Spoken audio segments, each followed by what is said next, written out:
हमारे साथ हैं आज श्री पुरुषोत्तम अग्रवाल जी। आज हम उनसे मुलाकात कर बताएंगे युवाओं के लिए भी वो कैसे प्रेरणा स्रोत हैं। सिर्फ व्यवसाय ही नहीं, सामाजिक सरोकार की बात करें तो वहाँ भी श्री अग्रवाल मजबूत उपस्थिति रखते हैं। टेक्नोलॉजी सबसे ज़्यादा हावी है और हम लोग को इस चीज़ को मान के चलना पड़ेगा। हमारी सेंट्रल गवर्नमेंट भी जो है टेक्नोलॉजी को बहुत खूबी से जो है एक्सेप्ट कर रही है और हर चीज़ में जो है टेक्नोलॉजी को महत्व देते हुए डिजिटल माध्यम से सब चीज़ को जोड़ रही है। और हम लोग भी सरकार की इस चेष्टा को ध्यान में रखते हुए अपने आप को एडजस्ट करने की कोशिश कर रहे हैं, जिससे कि हम कदम से कदम मिला के काम कर सकें। नमस्कार मित्रों, आप देख रहे हैं युवा शक्ति। हम अपने शख्सियत के तहत एक ऐसी हस्ती से मिलवाने आपको जा रहे हैं जिन्होंने एक छोटे से जमशेदपुर जिले से व्यवसाय के क्षेत्र में इसकी शुरुआत की और आज पूरे देश भर में उन्होंने कैसे अपने इस व्यवसाय को सफलता तक पहुंचाया, किन किन संघर्षों से उनको जूझना पड़ा, कैसे कैसे उन्होंने इस मुकाम को हासिल किया, इस पर हम उनसे बात करेंगे। मैं बता दूं, हमारे साथ हैं आज श्री पुरुषोत्तम अग्रवाल जी। आज हम उनसे मुलाकात कर बताएंगे युवाओं के लिए भी वो कैसे प्रेरणा स्रोत हैं। सिर्फ व्यवसाय ही नहीं, सामाजिक सरोकार की बात करें तो वहाँ भी श्री अग्रवाल मजबूत उपस्थिति रखते हैं। चलिए हम जानते हैं पुरुषोत्तम अग्रवाल जी से कि उन्होंने कैसे इस मुकाम को छुआ और वो कैसे आज के युवाओं का मार्गदर्शन करेंगे। नमस्कार साहब, नमस्कार। नमस्कार जी। आपने 1958 में अपने ट्रांसपोर्ट व्यवसाय की शुरुआत की। पैतृक व्यवसाय है। 1958 में तो मैं बहुत छोटा था और हमारे पिताजी की जनरेशन ने बड़े लगन से इस काम को किया। उस समय परिवहन की व्यवस्थाएं देश में नहीं के बराबर थी और बहुत बड़ा स्ट्रगल था और बहुत बड़ा चैलेंज था इस व्यवसाय में अपना योगदान देना। 1958 से चलते चलते 20 साल तक स्ट्रगल का पीरियड रहा। उसके बाद में हमारा जो प्रेजेंट जमशेदपुर ट्रांसपोर्ट के नाम से काम है और ये एक्सपेंड किया, फलीभूत हुआ।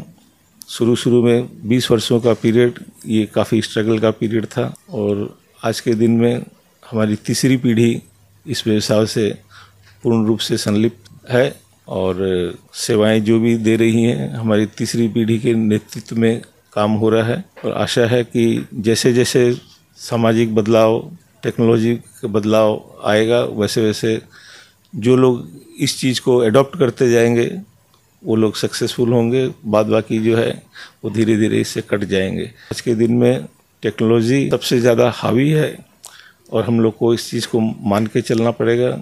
हमारी सेंट्रल गवर्नमेंट भी जो है टेक्नोलॉजी को बहुत खूबी से जो है एक्सेप्ट कर रही है और हर चीज़ में जो है टेक्नोलॉजी को महत्व देते हुए डिजिटल माध्यम से सब चीज़ को जोड़ रही है। और हम लोग भी सरकार की इस चेष्टा को ध्यान में रखते हुए अपने आप को एडजस्ट करने की कोशिश कर रहे हैं, जिससे कि हम कदम से कदम मिला के काम कर सकें। जैसा आपने बताया कि आपकी तीसरी पीढ़ी इस व्यवसाय से जुड़ी है, अब केंद्र सरकार भी स्टार्टअप की ओर युवाओं को प्रेरित कर रही है, तो आप किस ढंग से उन युवाओं का मार्गदर्शन करना चाहेंगे? आज जो नई पीढ़ी है टेक्नोलॉजी को एडॉप्ट बहुत अच्छी बखूबी करता है और ये उनके लिए एक अपने आप में मार्गदर्शन है और एक नया ऊर्जा का स्रोत है कि टेक्नोलॉजी अडॉप्ट करने से ही फ्यूचर है। ये उनको बहुत बचपन से ही समझ में आ जाता है। आज स्मार्टफोन उसने कितनी पढ़ाई की है वो इम्पोर्टेंट नहीं है, लेकिन उसको जो है बड़े खूबी से जो है उसका इस्तेमाल करना आता है। और सरकार जैसे चाहती है कि फिजिकल के बदले आप डिजिटल पेमेंट करें और कोविड टाइम में ये चीज़ जो है बहुत सक्सेसफुली इस चीज़ का एक्सपेरिमेंट सक्सेसफुल हुआ और हमारे हर परिवार ने छोटे तबके, बड़े तबके से बड़े तबके में तो मैं कहूँगा कि उतने एडॉप्टिव नहीं थे जितना कि एक आम जनमानस इसको इतने एग्रेसिवली एडॉप्ट किया।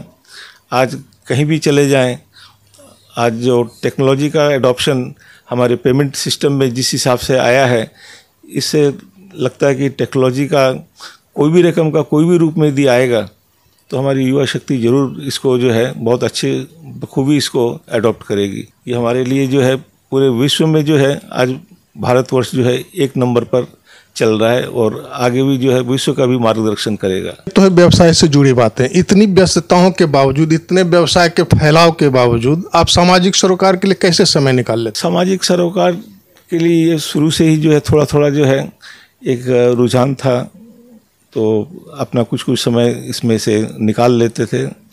और एक बार जब आप जुड़ जाते हैं तो अब उनकी मर्यादाओं को ध्यान में रखते हुए लोग अपना हाथ पकड़ के अपने आप टान लेते हैं।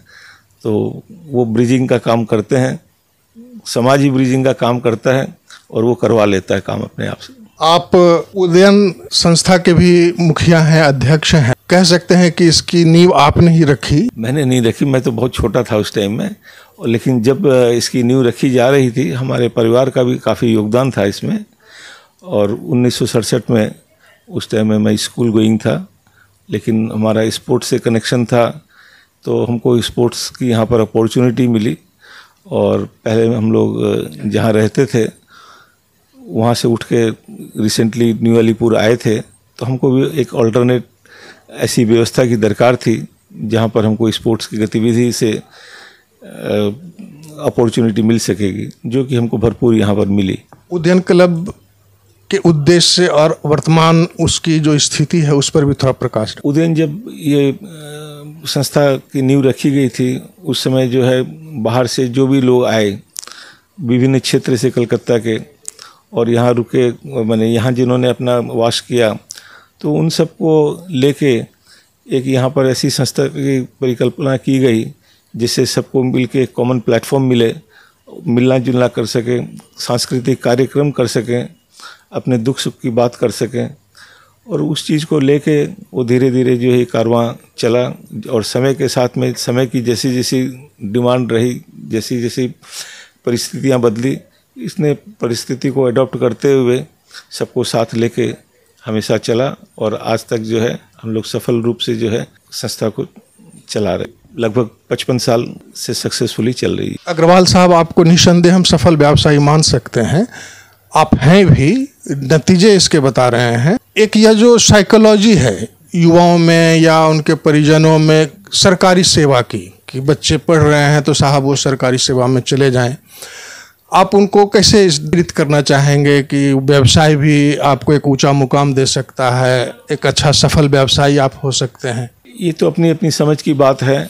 एक समय ज़रूर था हिंदुस्तान में जब सरकारी क्षेत्र में हर आदमी चाहता था कि वहाँ यदि हो जाए तो अपना एक गुजर बसर का एक परमानेंट साधन हो जाए। अपने पास में लोगों के पास में अपॉर्चुनिटी कम होती थी, लेकिन आज जिस हिसाब से अपॉर्चुनिटी का विस्तार हो रहा है और स्टार्टअप जिस हिसाब से आ रहे हैं, जो उद्यमी हैं उनको सरकार की तरफ से भी बहुत प्रोत्साहन दिया जा रहा है और ये प्रोत्साहन चारों तरफ समाज में जिस हिसाब से फैल रहा है और जिस हिसाब से लोग इस चीज़ को एक्सेप्ट कर रहे हैं, लेने के बदले नौकरी देने वाला बने, तभी हमारे देश का कल्याण हो पाएगा।